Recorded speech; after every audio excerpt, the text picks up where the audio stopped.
Perkenalkan, nama saya Mikael Danes Manurung dari Prodi Teknologi Informasi. Di sini saya akan menjelaskan activity diagram dan sequence diagram.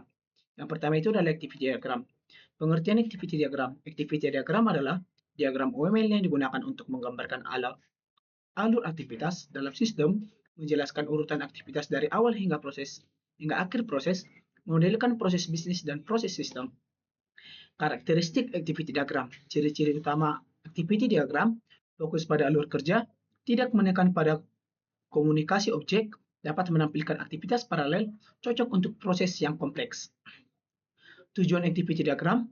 Tujuan penggunaan activity diagram yaitu memahami alur proses sistem, mengidentifikasi keputusan dalam proses, menunjukkan aktivitas yang berjalan paralel, membantu analisis kebutuhan sistem.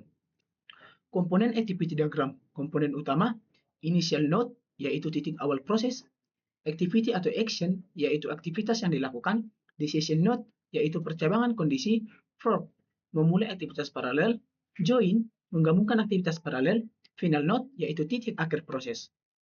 Alur kerja activity diagram. Activity diagram menggambarkan urutan aktivitas, kondisi keputusan, yaitu true false, penggambaran yang dapat berjalan bersamaan, awal dan akhir proses secara jelas. Contoh activity diagram dari login. Yang pertama, user. Yang pertama adalah start. Lalu, user akan membuka halaman login. Lalu, sistem akan menampilkan halaman login. Setelah itu, user akan memasukkan username dan password. Lalu, sistem akan complete a segment. Di sini terdapat gateway, yang dimana jika benar, maka akan menampilkan halaman dashboard. Lalu end. Jika tidak, maka akan kembali menampilkan halaman login. Selanjutnya, di sini saya akan menjelaskan contoh activity diagram melihat daftar buku. Yang pertama adalah user melakukan start, lalu mengakses buku terbaru. Lalu sistem akan mengambil data 10 buku terbaru, lalu menampilkan daftar buku, lalu end. Selanjutnya, contoh activity diagram meminjam buku. Yang pertama, user start. Lalu, user akan memilih buku yang ingin dipinjam. Lalu, sistem akan melakukan pengecekan apakah buku tersedia. Jika tersedia, maka sistem akan mencatat transaksi peminjaman dan mengubah status buku. Setelah itu menampilkan bukti peminjaman lalu end. Jika tidak, maka akan menampilkan bahwa buku tidak tersedia, lalu end. Selanjutnya, di sini saya akan menjelaskan sequence diagram. Yang pertama itu pengertian sequence diagram. Sequence diagram adalah diagram UML yang digunakan untuk menunjukkan interaksi antar objek, menampilkan urutan pesan berdasarkan waktu, menggambarkan skenario sistem secara detail. Karakteristik sequence diagram. Ciri utama sequence diagram berbasis waktu atau time oriented, fokus pada komunikasi antar objek, menampilkan urutan pesan secara kronologis, digunakan untuk skenario tertentu. Tujuan sequence diagram.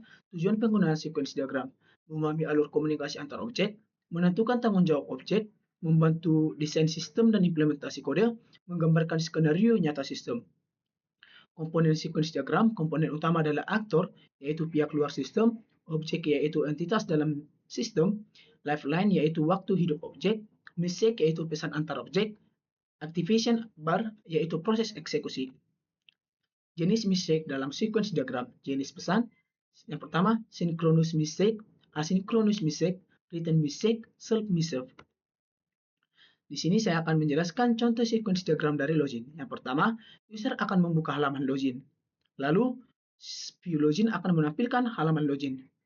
Lalu, user akan memasukkan username dan password. Di sini akan memvalidasi username dan password. Lalu, mengecek data. Yang dimana, lalu model atau database akan mengirimkan pengecekan. Di sini terdapat get data.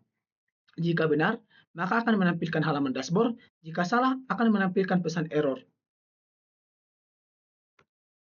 Selanjutnya di sini saya akan menjelaskan contoh sequence diagram melihat daftar buku. Yang pertama user login, lalu sistem akan menampilkan halaman utama.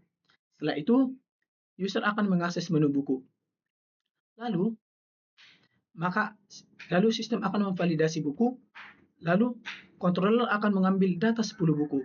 Lalu tabel buku akan mencari data buku. Lalu di sini terdapat get data buku terbaru.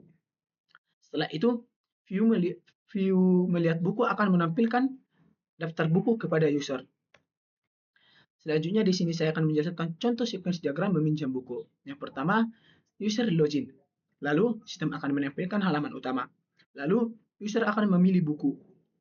Setelah itu, view peminjaman buku akan mengirimkan data buku. Lalu, kontroler peminjaman buku akan melakukan pengecekan buku. Lalu, tabel buku akan mengirimkan hasil pengecekan.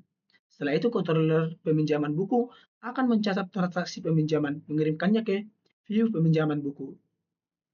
Lalu, view peminjaman buku akan menampilkan bukti peminjaman kepada user. Di sini terdapat alternatif. Jika tersedia, seperti tadi, akan menampilkan bukti peminjaman buku. Jika tidak tersedia, maka akan menampilkan buku sedang dipinjam. Di sini saya akan menjelaskan perbedaan activity dan sequence diagram. Activity diagram, perbedaannya, activity diagram itu fokus pada alur aktivitas, tidak berbasis waktu, proses bisnis, analisis sistem. Sedangkan sequence diagram fokus urutan pesan, berbasis waktu, interaksi objek, desain sistem. Sekian dari saya, terima kasih. Thank you.